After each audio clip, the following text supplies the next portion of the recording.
না না মেসোমশাই, কোনো অসুবিধা হয়নি বলে সে বলল, বরং অনেক দিন পর জার্নিটাকে খুব এনজয় করেছি।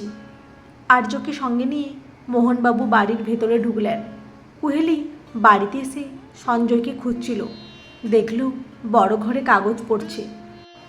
তাকে গিয়ে বলল, আপনার ভাই এসে গেছে বলে মা আর দিদি যেদিকে আছে সেই রান্নাঘরের দিকে পা বাড়ালো।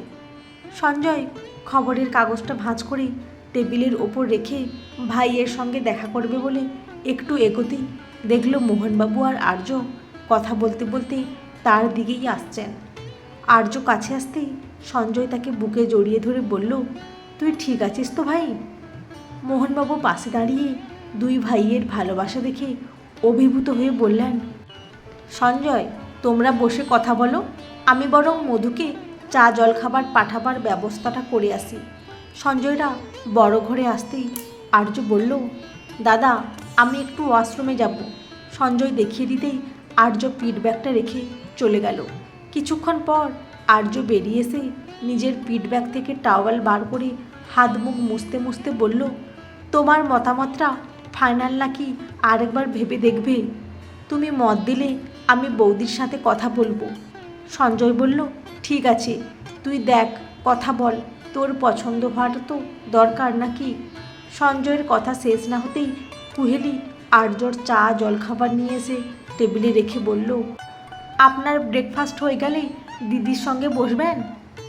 আর্য ব্রেকফাস্ট টেবিলের সামনে চেয়ারটা সরিয়ে নিয়ে বসে বলল, হ্যাঁ, মিনিট 15 পরে। কুহেলি বড় ঘরে এসে দেখে দুই ভাই কথা বলতে বলতে হাসছে, অথচ প্লেটের খাবার প্রায় সেইভাবেই আছে। আর্যকে সে বলল, এখনও আপনি খাননি? আর্য বলল, হ্যাঁ, খেয়েছি তো। কুহেলি প্লেটের দিকে তাকিয়ে বলল, কই খেয়েছেন? লুচি তরকারি তো সেইভাবেই আছে। সঞ্জয় খবরের কাগজের দিকে চোখ রেখে হাসছে দেখে আর্য সেদিকে তাকিয়ে কুহেলিকে বলল, অত লুচি খাওয়া যায়? আমি তো ভেবেছিলাম আমাদের দুই ভাইয়ের জন্য। দাদাকে খেতে বললে দাদা বলল তার 8:30টায় ব্রেকফাস্ট করা হয়ে গেছে। আমি 3টে লুচি আর তরকারি খেয়েছি। ঠিক আছে বলেই লুচি তরকারির পাত্র আর খালি কাপলেট ট্রের ওপর তুলে কুহেলি চলে গেল। আর্য সঞ্জয়ের দিকে ফিরে বলল, দাদা, তুমি হাসছিলে কেন? সঞ্জয় বলল, তুই যেভাবে কুহেলিকে দেখে আমতা আমতা করে এক্সকিউজ দিচ্ছিলিস সেটা দেখেই আমার হাসি পাচ্ছিল। আর্য একটু লজ্জা পেয়ে বলল, দাদা, ভালো হচ্ছে না কিন্তু। সঞ্জয় প্রায় সঙ্গে সঙ্গেই বলে উঠল, রাগ করিস না, আমি ঠাট্টা করছিলাম। তখনই কুহেলি এসে বলল, চলুন, দিদি বসে আছে।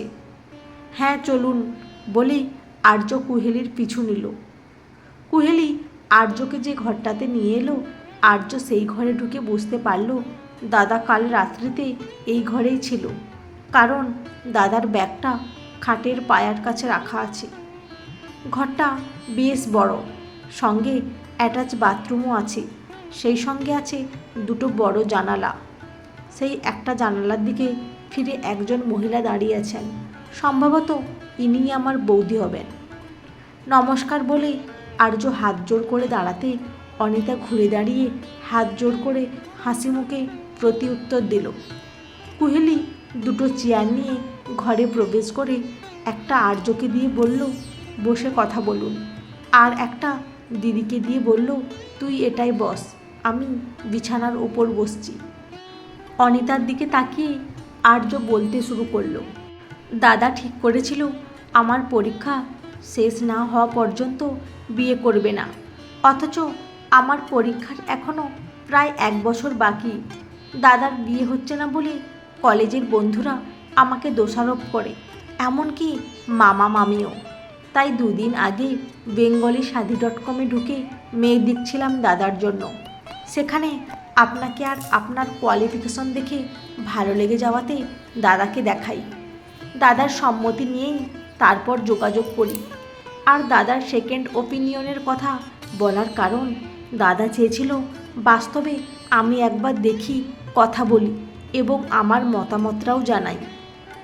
কয়েক সেকেন্ড চুপ করে থেকে আর্য আবার বলতে লাগলো, আসলে মা বাবা দুজনেই মারা যাওয়ার পর মামা মামি আমাদের পাশে থেকে অনেক রকমভাবে সাহায্য করেছিলেন, কিন্তু আজ তারা নিজেরাই অসুস্থ। মামা মামির ছেলে মেয়ে থাকলেও আমরা দুই ভাই মাঝে মধ্যে গিয়ে মামা মামিকে দেখে আসি। এই মামা মামি ছাড়া লোকালের মধ্যে আমাদের ঠিক তেমন আর কেউ নেই, যারা সাধারণত এই দেখাদেখির কাজটা করে থাকেন। আপনারা চাইলে মামার ফোন নাম্বার বা বাড়ির ঠিকানাও দিতে পারি। পাশ থেকে কুহেলি বলল, আপনারা কলকাতায় কতদিন ধরে আছেন? আর্য বলল, বাবা 1978 সালে আসাম থেকে এই কলকাতাতে আসেন বাঙালি খেদাও অভিযানের সময়। তখন ওনার বয়স ছিল 16। অনেক কষ্ট করে বাঙ্গুর লেকটাউনের ওখানেই এমসি কোম্পানিতে একটা চাকরি জোগাড় করেন। তারপর আস্তে আস্তে বাবার পরিচিতি বাড়ে।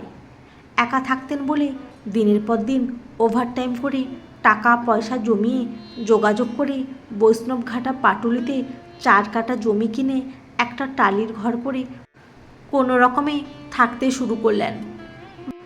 বাবা বিয়ে করলেন 1994 সালে। দাদার জন্ম 97-তে, আমার জন্ম 2001 সালে। খুব কষ্ট করে বাবা মা আমাদের মানুষ করেছেন। মা 2011 সালে চলে গেলেন কিডনির সমস্যার কারণে। মায়ের মৃত্যুর শোকটা বাবা নিতে পারেননি।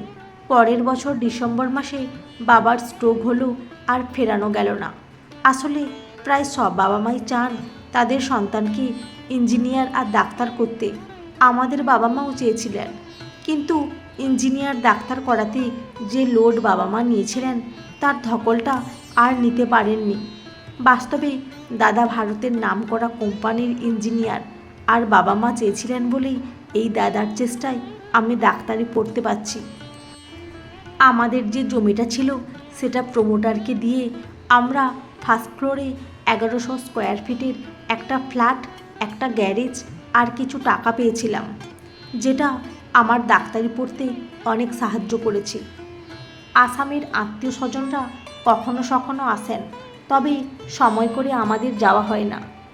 আশেপাশের মানুষজন, বন্ধুবান্ধব, চেনা পরিচিতি এসব ভালো থাকলেও বিয়ের ব্যাপারে আমরা তাদের জড়াতে চাইনি। দাদাও চাইছিলেন না আমি ডাক্তার না হওয়া পর্যন্ত বিয়ে করতে। বহু কষ্টে দাদাকে রাজি করিয়েছি। bengali-shaadi.com ঘেঁটে আপনার ছবিটাই সিলেক্ট করেছিলাম। লাইভে ফার্স্ট টাইম আমরা দুই ভাই পাত্রী দেখতে এসেছি। আসলে আমার তো কোনো দিদি নেই, মাও নেই। দাদা বাবার মতো আমাকে আগলে রাখে। আপনি যদি আমার দাদাকে বিয়ে করতে রাজি থাকেন, তাহলে আমি আপনার মধ্যে আমার দিদি এবং মাকে পেতে পারি। বলেই আর্য উঠে অনিতার পায়ে হাত দিয়ে প্রণাম করে জানালার ধারে চলে গেল। অনিতা আর্যর কথা শুনতে শুনতে ইমোশনাল হয়ে পড়েছিল, কিন্তু সে প্রণাম করতেই খানিকটা ভ্যাবাচ্যাকা খেয়ে ঘর থেকে বেরিয়ে গেল।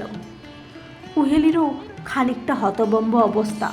কি করবে বুঝতে না পেরে শেষে বিছানা থেকে নেমে আর্যর পাশে গিয়ে বলল, আপনার যা বলার ছিল সবই তো বলে দিলেন, কই দিদির ব্যাপারে তো কিছু জিজ্ঞাসা করলেন না? এটার কারণ কি?